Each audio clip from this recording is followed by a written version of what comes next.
Hello and welcome everyone to a new video from Advanced Power Query series, video APQ11. In this video, we are going to look at the merge queries. I know that you already know merge queries quite well. However, today we are going to take it to the next level. In this video, we are going to discuss 5 different topics. The first one will be how to use merge exactly like VLOOKUP function. If you think about VLOOKUP function, in case that you have multiple matches in the search table, VLOOKUP will return the first occurrence. However, merge, especially left outer join, will duplicate the final output in case of multiple matches. In this video, we are going to learn how to avoid the duplication and also how to control the final output. It can be the first or the last occurrence or based on any other criteria. Also, we are going to merge 2 tables based on 3 matching columns. Then we will see how we can retrieve data before the expand step. Usually, when we perform a merge step in Power Query, it should be followed by an expand step in order to show the data that we want. In this topic of the video, we will see that we don't have to do the expand step and still can show whatever data we want. We will learn 6 different mcode functions. These functions will help us to set the criteria based on which we will retrieve data in case of multiple matches in the search table. Finally, we are going to create a record inside a custom column in order to perform more than one calculation inside the same column. In the example, we will have 2 tables. One is a fact table or sales transaction table. The second is a price list that is changing once or twice a month. The requirement is to use merge queries in order to fetch the correct price based on 5 different criteria. Let's go directly to Excel and check the example together. In the example today, we have a couple of tables. On the left-hand side, we have the transaction table containing 5 columns. First column indicating the dates, the date in which the transaction done, also the month and the year. And also I have a column for the product. I have only 4 products. All is bikes, cargo, mountain, road, and so on. And I have the quantity sold in each and every transaction. This data is only for 2019. I have different months and for sure different dates in each and every month. On the right hand side, I have the price list. You will see the price at the most right column. Also, I have the date, and this date indicates the time the price is set or the time the price is changed. And on the most left, I have the products. I have here also the 4 products. Let's try to filter this table to understand the data. I'm going to filter the cargo bikes, let's say. You will see that I have different prices and the price is changing every now and then. Let's take for an example the month of January. You will see that I have 2 different prices for January. The requirement is to fetch the correct price based on the criteria. So let's think about our criteria. This company is not invoicing every single transaction, meaning that if I have, let's go to the left-hand side table. Let's say I have the month of January. I have some transactions in January. Let's take a specific product, let's say cargo products. I have a couple of transactions. I'm not invoicing each and every transaction separately. Instead, I'm invoicing the whole month together. So in month of January, I need to invoice 2 cargo bikes. Let me clear out the filter and go back to the price table. And let's fetch January once more and also cargo bikes. We have 2 prices. So which price we are going to select? For sure, we are going to use merge in order to bring the price from the price table into the transaction table. But this will be based on number of criteria. Let's say that our policy is to invoice the max price, meaning that I compare these 2 prices and then bring the max price or the minimum price. This can be also a criteria for invoicing. Or we can use the first price, or we can use also the last price, meaning that the most updated price. And finally, we can take the average price for the entire month. And here is 5 different criteria that we can use in order to pick up the correct price for each and every month, for each and every product. Let's go directly to Power Query and see how we can do this together.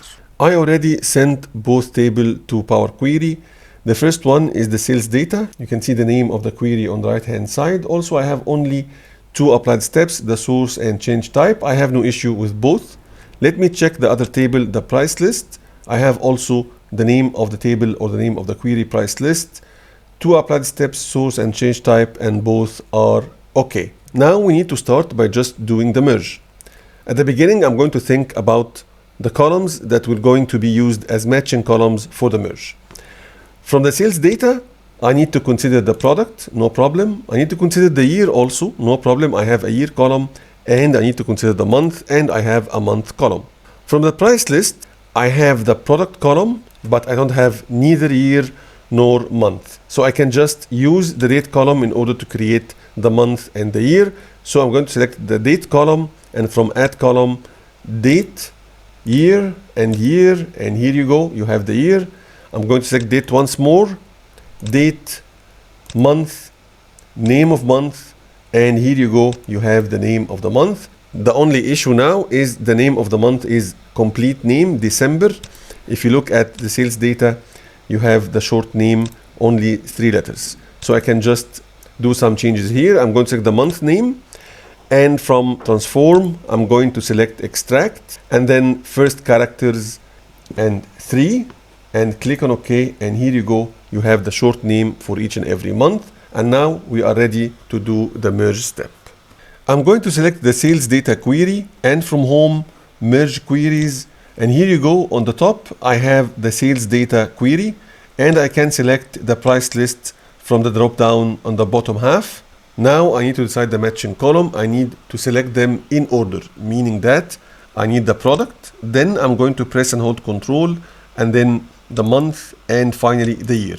If you look at the 1, 2, 3, here is the order of selection. I need to match this exactly in the bottom half. So I'm going to start by product, and then press and hold Control, and then month is number 2, and finally year is number 3. The default join kind is the left outer, no problem. Let me just click on OK, and let's check the data that we have. Now we have a new column called price list, and if you select the white space to the right of each and every cell, you will find the matching rows from the price list. So let's check the first one. The first line is January 2019 mountain bikes. Here is the matching lines. I have 2 matching lines, mountain bikes and January and 2019. We have 2 prices, 200 and 240. Because we already used the left outer and we have more than 1 matching rows in the search table, if we expand this column, we'll have duplication. Let me prove this to you. If you go down, you will see that we have 170 rows or 170 records. Let's now try to expand and see what will happen. I'm going to the top corner of the top right corner of the column, expand. Let me uncheck use original column name as prefix. I'm going to select only price and click on OK. And if you check now the number of lines, you will see that we have now 241 records instead of 170. Why? Because we have more than matching rows inside the price list, and whenever you do the expand, this will duplicate your original data.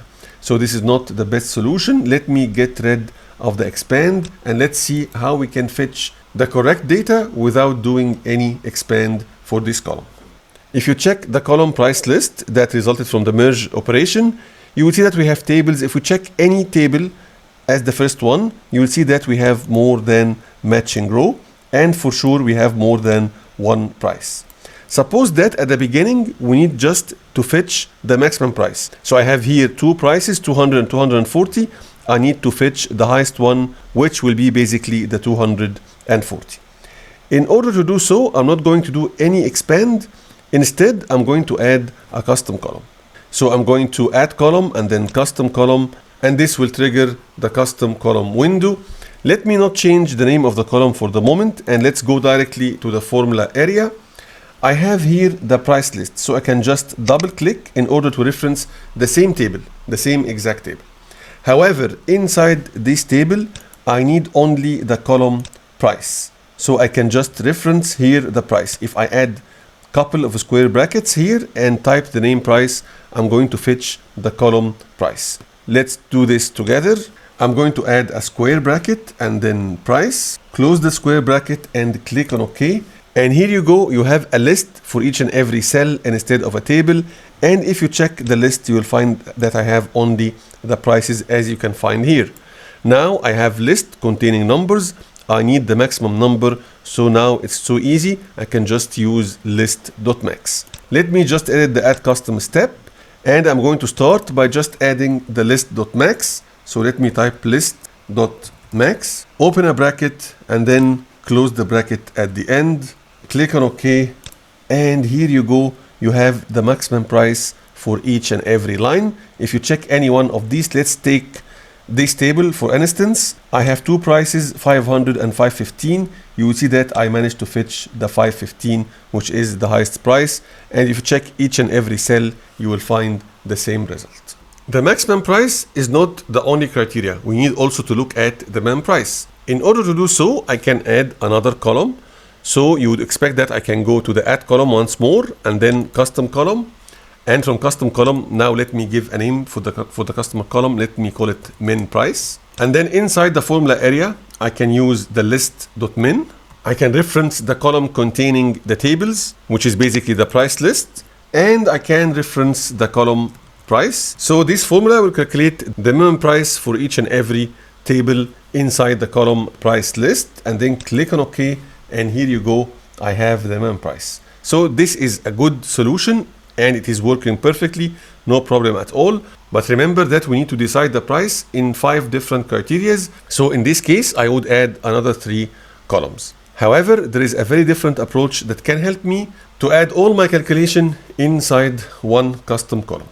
Now I'm going to get rid of the final step, which is basically the second added custom, red X to just delete. And before jumping into the solution, let me remind you about the concept of the record. In order to create a record, you need to define pairs of information. What do I mean by pairs? Meaning that for each and every piece of info, you need to define the field name and the specific data assigned to this name. Let's have a quick example. I'm going to add a new step just to illustrate the concept. I'm going to click on f of x to add a new step, and just I'm going to delete this reference to the previous step, and let's try to add a new record here. Let's say that I need a record containing 2 fields. The first field is the name and the second field is the number. So I'm going to expand the formula bar. The syntax is to add a square bracket and then you start by the first field name. The field name, let's say, is the name. And then I'm going to assign a value for each and every field. In order to do so, I'm going to type equal. I can just add the name, like let's say Amr. This is my first field, the field called name, or the field header is name. And the value inside this field will be Amr. Shift enter. Let me define the second field. Let me call it number, and then equal. The field number will have a number of 100. For sure, if you are going to add a text, you should add double quote. For numbers, no need for double quotes. And now I'm going to have a record containing 2 fields, and this is the data assigned for each and every field.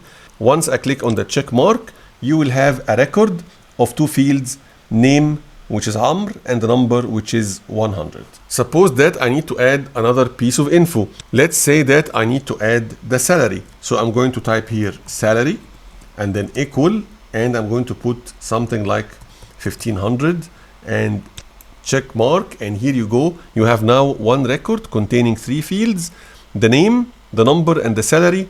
Name is Amr, number is 100, and salary is 1500. This is exactly what we are going to do inside the previous step, which is basically the added custom. Let me at the beginning get rid of this example and go back to the added custom, the gear icon in order to edit, and I'm going to change this formula into a record. In order to do so, I need to use the square bracket at the beginning. And then let me give a name for this calculation. This will be the max price, and then equal. Here is my calculation. So the entire calculation will be labeled max price, or the field max price will contain the value of the entire formula List.Max and all the parameters, and then close the square bracket and click on OK. And here you go. Instead of having a value here, I have a record. If we check any of these records, you will find only one field, which is basically the max price as a field name and the actual max price for this line. Using this approach, I can add more calculations inside the same custom column. So let me do so. I'm going to edit once more. Let me try to add another record.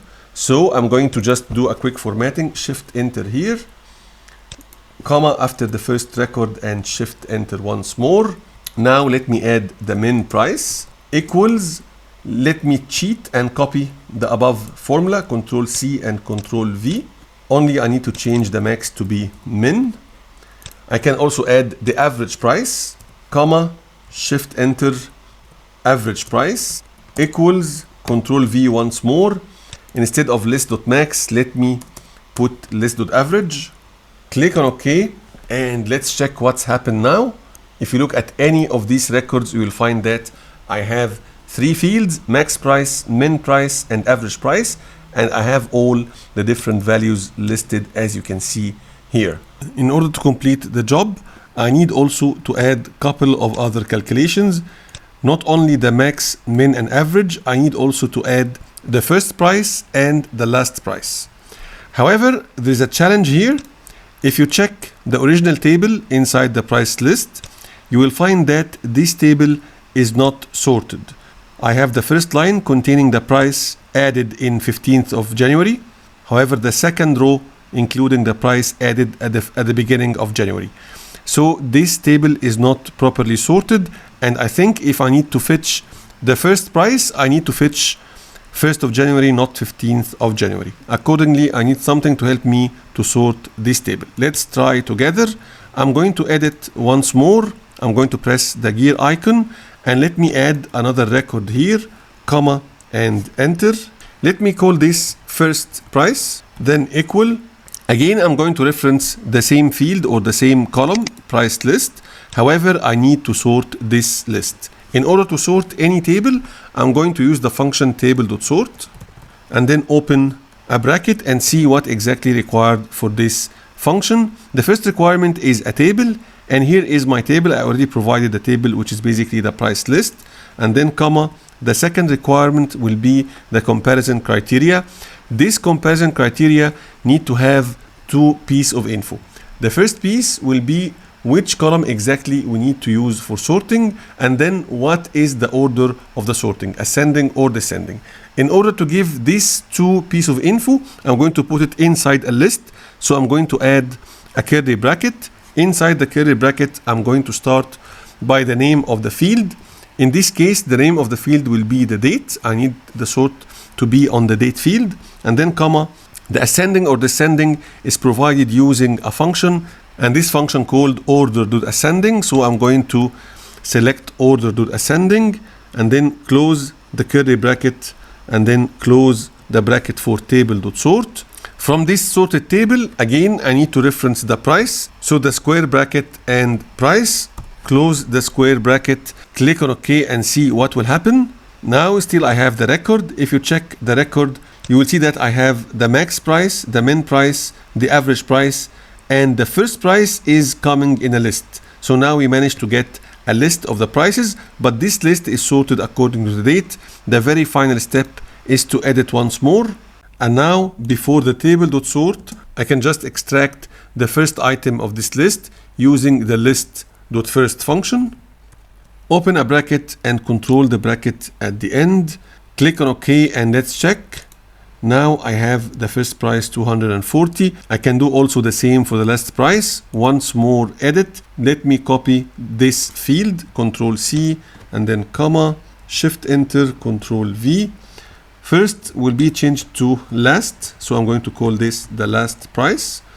And List.First will be changed to List.Last. Click on OK, and here you go. I have the 5 values with the 5 fields: max price, min price, average price, first price, and last price. I can just expand all of them once and for all. Let me at the beginning get rid of this column, the price list. No need for this column. Right click and remove. And now we can just expand these records using the expand button. Uncheck your original column name as prefix and click on OK. And here you go. You have all the calculation done once and for all. So you use the merge queries. However, you fetch the data using 5 different criteria: the max price, the min price, the average, first price, and also the last price. Now we are ready. Home, close and load to. Remember that we have two queries. I need to load only one of them. So I'm going to select only create connection and click on OK. On the right hand side, I have the sales data. Right click, load to in order to change the load option. Table and existing worksheet. Let me put it just like here. Click on OK. And here you go. You have your final product. You have the prices can be assigned. You can choose whatever price according to the policy of your company. And we managed together to take the merge queries into the next level. That's all what I have on merge queries today. If you like the video, please like it, leave me a comment, subscribe and share the video, and we'll catch you in the next video, and bye.